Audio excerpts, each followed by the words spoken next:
Camera ধরে না, মিঠাই ঘুমাচ্ছে।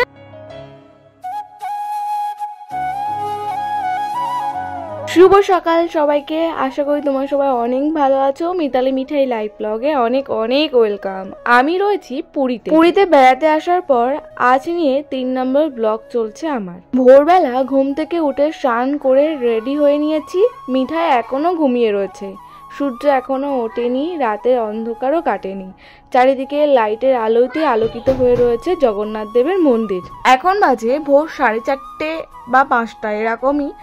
আমরা সবাই চলে এসেছি পুরীর মন্দিরে জগন্নাথ দেবের কাছে পুজো দেওয়ার জন্য। ভোরবেলা থেকে হাজার হাজার মানুষের ভিড় দেখো। আর সবাই এখানে যারা থাকে এখানেই আসন পেতে সবাই ঘুমিয়ে পড়েছে। আমরা রং সাইডে চলে এসেছি, আবার ব্যাক করে গেটের সামনের দিকে যাব। আমাদের পান্ডা ওদিকেই রয়েছে। প্রথমে ফোন জুতো খুলে একটা জায়গায় জমা রেখে দিয়ে যেতে হবে, তারপরেই আমরা ঢুকতে পারবো জগন্নাথ দেবের মন্দিরে। মিঠাইয়ের শরীরটা কাল থেকে খুব একটা ভালো নেই, কারোর কাছে যেতে চাইছে না, ঠিক মতো খেতে চাইছে না। অনেকটা দূর জার্নি করে আসা হয়েছে, সমুদ্র জলে চান করা হয়েছে 2 দিন ভোর, তাই আর ওর শরীর হয়তো এনার্জিটা নেই, তাই জন্য এত জ্ঞান জ্ঞান করছে, খেতে চাইছে না। সারা রাত তো ঘুমায়ও নি, এখন ঘুমাচ্ছে। ওকে জোর করে তুলিনি, যেভাবে ছিল সেইভাবেই নিয়ে চলে এসেছি মন্দিরে। হাজার লোকের ভিড় হয়। প্রথমে যদি এসে না লাইন দেওয়া হয়, দেরি করলে না অনেক ভিড় হয়ে যায় আরও বেশি। আমরা তো এসেছিলাম তাই কত মানুষের ভিড় ছিল।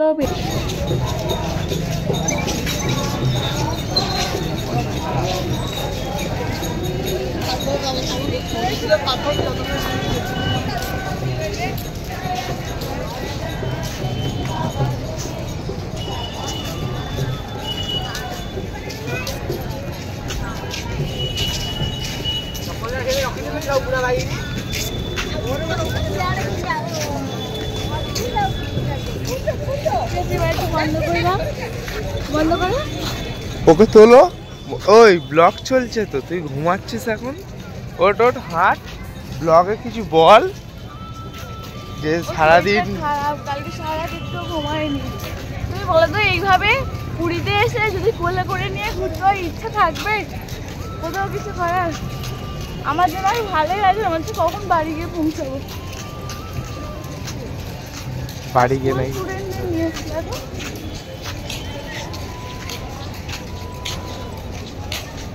আগে টিপ পরিয়ে দিয়েছে। মন্দিরে ঢোকার আগে জুতো ফোন সব জমা দিয়ে যেতে হয়। জমা দিয়ে গিয়েছিলাম জগন্নাথ মন্দিরে, পুজো দিয়ে বার হলাম। মিঠাই সেই যে কোলে উঠেছে ঘুম থেকে, এখনো পর্যন্ত নামিনি, হাত ব্যথা হয়ে গেছে। জগন্নাথ দেবের মন্দির দেখতে পাচ্ছ, অনেকটা ঠেলাঠেলি করে চলো না, ওখান থেকে করবো।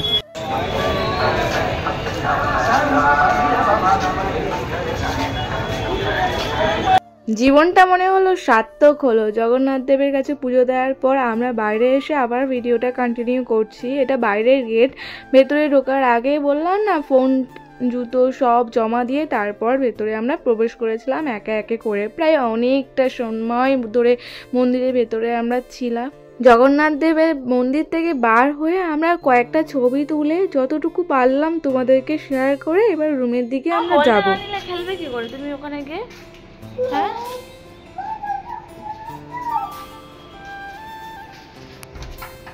এ বাবা দেখ দেখ,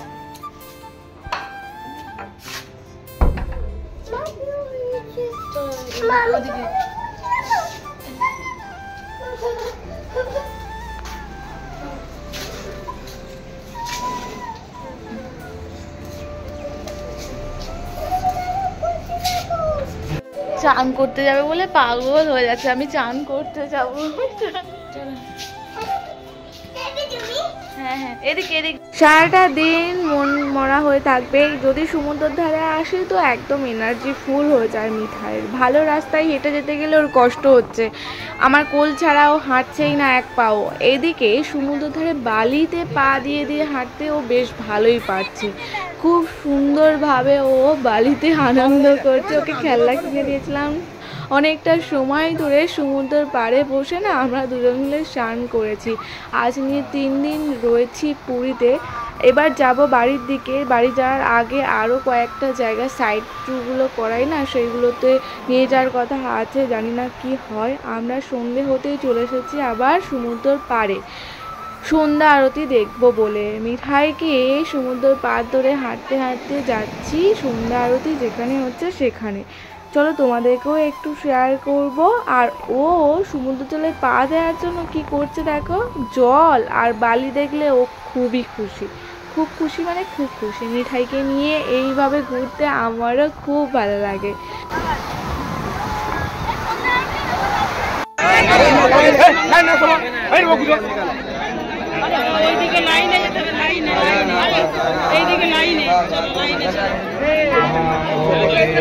এই তো মিঠাই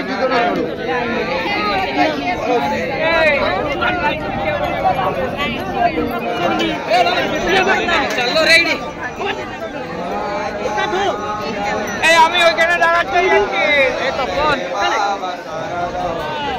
আমার মাথায় একটু দিয়ে দেবে, ঠিক আছে? হ্যাঁ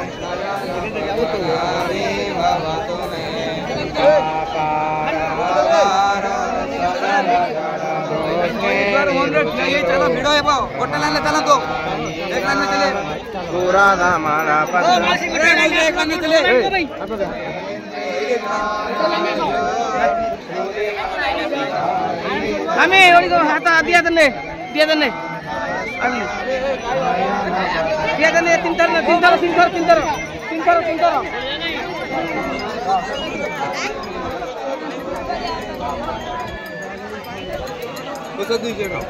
দাও।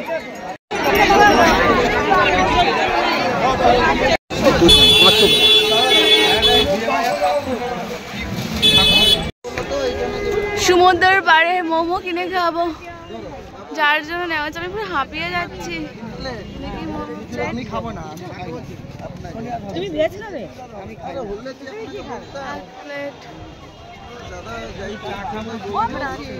কত ছোট ছোট মোমোর পিস।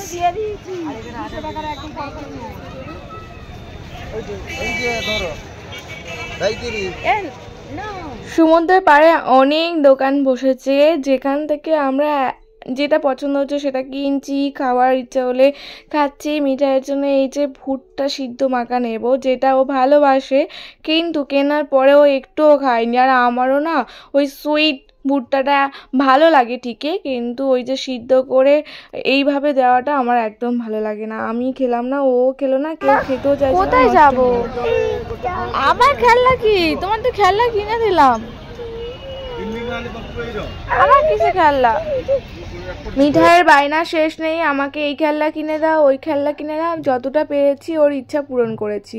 সকাল হতে আমরা সবাই রেডি হয়ে টিফিন করে নিয়ে সাইড ট্যুরগুলো করবো বলে সেইভাবেই রওনা দিয়েছিলাম। যাওয়ার পথে এত বড় একটা দুর্ঘটনা হয়ে গেছিল।